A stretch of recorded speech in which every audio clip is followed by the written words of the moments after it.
तर मी त्यांना आव्हान करतो, चित्रा वाघ ताईंना इथं तुम्ही प्रचारासाठी बोलवा। चित्रा वाघ ताईंना इथं तुम्ही प्रचारासाठी बोलवा। नव्हतं का नव्हतं? अरे पण रक्षाबंधन तुम्ही कशासाठी बांधता? खासदार म्हणून इथं असणाऱ्या जनतेला न्याय देण्यासाठी तुम्ही बांधता। इथं असणाऱ्या युवांना हाताला काम मिळावं यासाठी बांधता। इथं असणारा शेतकरी जर अडचणीत असेल तर ती अडचणी सोडवण्यासाठी तुम्ही बांधता। इथं असणाऱ्या माझ्या माता भगिनी जर आज सुरक्षित त्यांना वाटत नसेल तर त्यांच्यासाठी तुम्ही बंधन बांधायला पाहिजे होतं।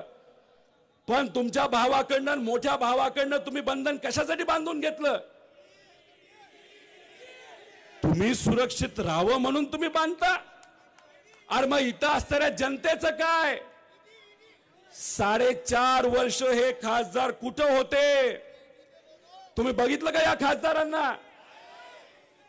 अहो इथं जर तुम्ही शेतकऱ्याला विचारलं ते वन्य प्राणीचे जे हल्ले होतात आणि शेतीला जे नुकसान होतं ते केंद्राकडनं आपल्याला सोडवता आलं असतं। पण गेल्या 20 वर्षामध्ये या खासदारांनी ती अडचण सोडवली का? मग कशासाठी खासदार तुम्हाला व्हायचंय?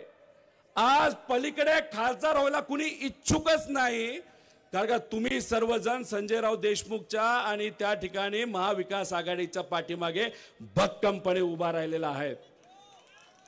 मला देशमुख साहेबांना विचारायचे, देशमुख साहेब तुम्ही भाषणामध्ये बोललात मला खासदार व्हायचं आणि मला माझ्यासाठी खासदार नाही व्हायचं, इथे असणाऱ्या जनतेसाठी खासदार व्हायचं, बरोबर का नाही?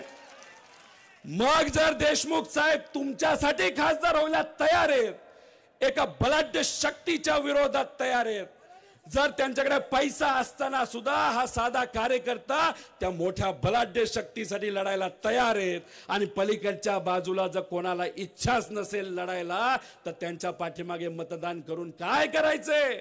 आपल्याला लढवया लोकांना, लढवया नेत्याला लढून द्यायचंय, आणि आपल्या महाविकास आघाडीचे इथले भावी खासदार आणि तुमच्या सर्वांचे उमेदवार हे संजयजी देशमुख साहेबांच्या पाठीमागे हे आपल्या सर्वांना तिथं उभं राहायचंय। इथं असणारे काही लोक मला भेटले, त्यांनी मला सांगितलं काही प्रमाणात विकास काही तालुक्यांमध्ये झालाय। मी म्हणलं मग काय झालं? अहो एक रोड नाही ते एक काम करण्यासाठी 30% कमिशन घेतली, दलाली घेतली, आहे का नाही खरं? मग आपापल्या तालुक्यामध्ये तुम्ही गेल्यानंतर तिथं महायुतीचा जो कुठला आमदार असेल, मंत्री असेल, ते जर तुम्हाला सांगत असेल 1000 कोटी रुपये आणले, तर मग 1000 कोटी त्या मतदारसंघामध्ये आले असतील तर त्यांना व्यक्तिगत खिशामध्ये किती रुपये गेले? 300 कोटी रुपये गेले। त्यामुळे विकासासाठी गेले नाहीत, हे स्वाभिमानासाठी गेलेलं नाहीत, हे फक्त स्वतःची घरं भरण्यासाठी तिथं गेलेली आहेत। आणि जे स्वतःचा विचार करतात त्यांना उत्तर हे लोकशाहीच्या माध्यमातून येणाऱ्या लोकसभेलाच आपल्या सर्वांना द्यावं लागेल। मग देणार का? नक्की का? ऊन लय तापले, गरम झाले, तर वातावरण गरम करायचं का नाही करायचं ते तुम्हीच करू शकता। आणि इथं आल्यानंतर तुमच्याकडे बघितल्यानंतर इथलं वातावरण महाविकास आघाडीच्या बाजूने गरम झालेलं आपण सर्वजण बघू शकतो। काय कपाशीची परिस्थिती आज? परवडतं का कपाशी आज? अहो 2014ला जेव्हा भाजप सत्तेत येत होतं त्यांनी सांगितलं होतं पुढच्या 5 वर्षामध्ये शेतकऱ्याचं उत्पन्न आम्ही डबल करू। काय रेट कपाशीचे? 2013ला सुद्धा 7,500 ते 7,000 का 8,000 रेट होते, आणि तुम्ही उत्पन्न डबल करायला निघाला होता। अहो 10 वर्षानंतर तेवढेच रेट राहिले हो।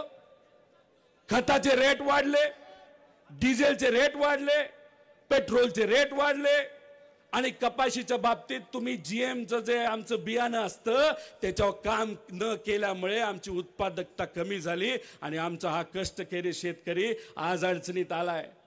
मग इथं असणाऱ्या खासदाराला तिथं पडलं नव्हतं की तुमच्या भावाला जाऊन सांगायला की आमचं जीएमचं जे काय बियाणं आहे त्याच्यात थोडंसं काम करा, आमच्या शेतकऱ्याला परवडत नाही आणि 7,000 मध्ये त्याचं घर चालत नाही, तर त्याला त्याच्या कापाशीला कुठेतरी 12,000 रेट मिळाला पाहिजे। एवढं धाडस इथं असणाऱ्या महायुतीच्या नेत्याला झालं होतं का नव्हतं? गप्प बसले सगळे। सोयाबीनची काय परिस्थिती इथं? परवडतंय का?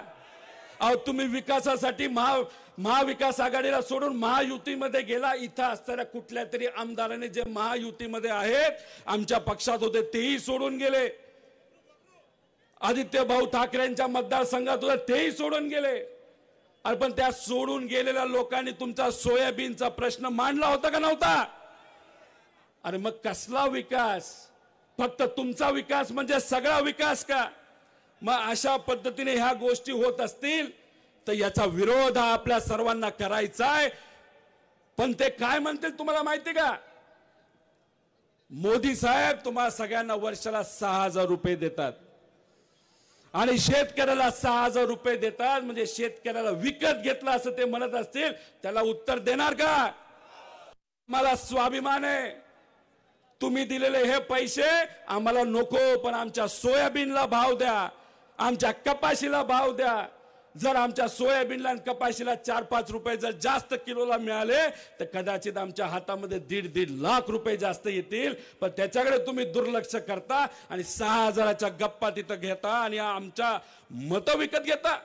नाही पटणार, नाही आम्ही सहन करणार, हे सांगण्याची वेळ या लोकसभेला आलेली आहे. अहो गेल्या वेळेस लोकसभेला काही इतर पक्षाचे नेते उभे होते, पण मी सर्वांना सांगतो 2024 ला होणार नाही. पण चुकून जर भाजप सत्तेत आलं तर संविधान आणि लोकशाही या देशामध्ये राहणार नाही. मग एखादा तिसरा पक्ष इथं उभा राहिला चालणार नाही. जर असंच जर आपले तिसरा पक्ष कुठला तरी उभा राहिला आणि मतं त्याच्याकडे गेली आणि चुकून जर हेच खासदार जर इथं निवडून आले तर याचं नुकसान हे आपल्या सर्वांना त्या ठिकाणी होईल. त्यामुळे कुठेतरी तुम्ही समजून घ्या, मत फाटाफाटी नको. महाविकास आघाडीचं मशाल या चिन्हावर संजयजी देशमुख जे उभे आहेत त्यांच्या पाठीमागे भक्कमपणे आपल्या सर्वांना तिथं उभं राहायचं. त्यांचा उमेदवार कदाचित बदलला जाईल असंही म्हणलं जातं. संजयजी राठोड साहेबांना कदाचित तिथं तिकीट मिळू शकतं. भावनिक राजकारण चालणार नाही. निष्ठा ही आपल्या सर्वांची महत्वाची आहे.